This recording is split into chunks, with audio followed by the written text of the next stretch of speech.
ಇಷ್ಟ ಆಗೋದು ಕಳಿಸ್ಕೊಡ್ತೀನಿ.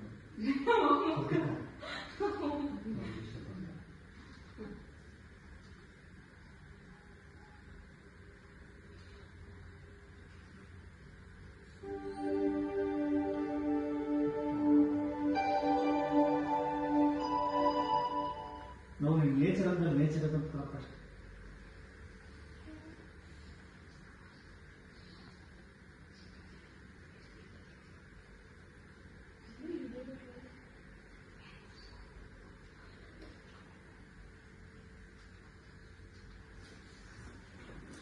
LG ಚಾನಲ್ಸ್ ಬರ್ತಲ್ಲ, ಫ್ರೀ ಚಾನಲ್ಸ್ ಇರುತ್ತೆ LGದು. ನೀವು ಸಬ್ಸ್ಕ್ರಿಪ್ಷನ್ ಮಾಡ್ಕೊಂಡು LG ಲಾಗಿನ್ ಮಾಡ್ಕೊಂಡು ಮಿಡಲ್ ಇಂಟರ್ನೆಟ್ ಅಪ್ಲಿಕೇಶನ್ಸ್ ಏನೇನು ಯೂಸ್ ಮಾಡ್ತೀನಿ ಕೂಡ ಹೋಮ್ ಪೇಜ್ ಬಂದರೆ ಈ ಥರ ಹೋಮ್ ಪೇಜ್ ಓಪನ್ ಆಗುತ್ತೆ. ಇವಾಗ ಓಪನ್ ನೆಟ್ವರ್ಕ್ ಬಂದ್ಬಿಟ್ಟು ಯೂಟ್ಯೂಬ್ ಒಂದು ಓಪನ್ ನೆಟ್ವರ್ಕ್ ಇರುತ್ತೆ. ನೆಟ್ಫ್ಲಿಕ್ಸ್ ಪ್ರೈಮ್ ಅದೆಲ್ಲ ನಿಮ್ದೇನು ಸಬ್ಸ್ಕ್ರಿಪ್ಷನ್ ಇರುತ್ತಲ್ಲ ನೀವು ID ಕೊಟ್ಕೊಂಡು ನೋಡ್ಕೋಬೋದು. ಇನ್ನು ಅದರದ್ದು ನೀವೇನಾದ್ರು ಬೇರೆ ಏನಾದ್ರು ಆ್ಯಪ್ ಡೌನ್ಲೋಡ್ ಮಾಡಿದ್ರೆ ಆ್ಯಪ್ಸ್ಗಳಲ್ಲಿ ಸಿಕ್ಕೋದು, ಇಲ್ಲ ಆ್ಯಪ್ಗಳಲ್ಲಿ ಆ್ಯಪಲ್ಲಿ ಸಿಕ್ಕೋದು. ಸೆಟ್ಟಿಂಗ್ಸ್ ನಾನು ಇವಾಗ ಟಿವಿಗೆ ಏನೇನು ಬೇಕು ಎಷ್ಟು ಬೇಕು ಎಲ್ಲ ಸ್ಟ್ಯಾಂಡರ್ಡ್ ಸೆಟ್ಟಿಂಗ್ಸ್ ಮಾಡಿರ್ತೀವಿ.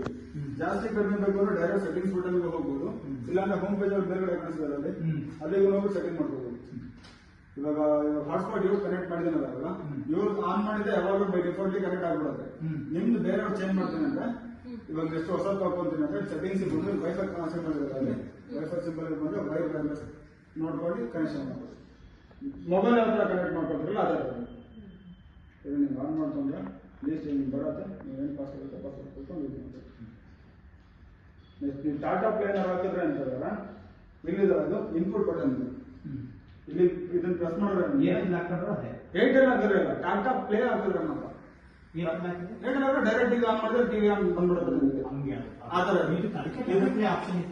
ಟಾಟಾ ಪ್ಲೇ ಹೇಗೆ ಅಂತಲ್ಲ ಚೆನ್ನಾಗಿದೆ ಬಟ್ ಇದೊಂದು ಕೊಟ್ಬಿಡೋಣ ಸರ್.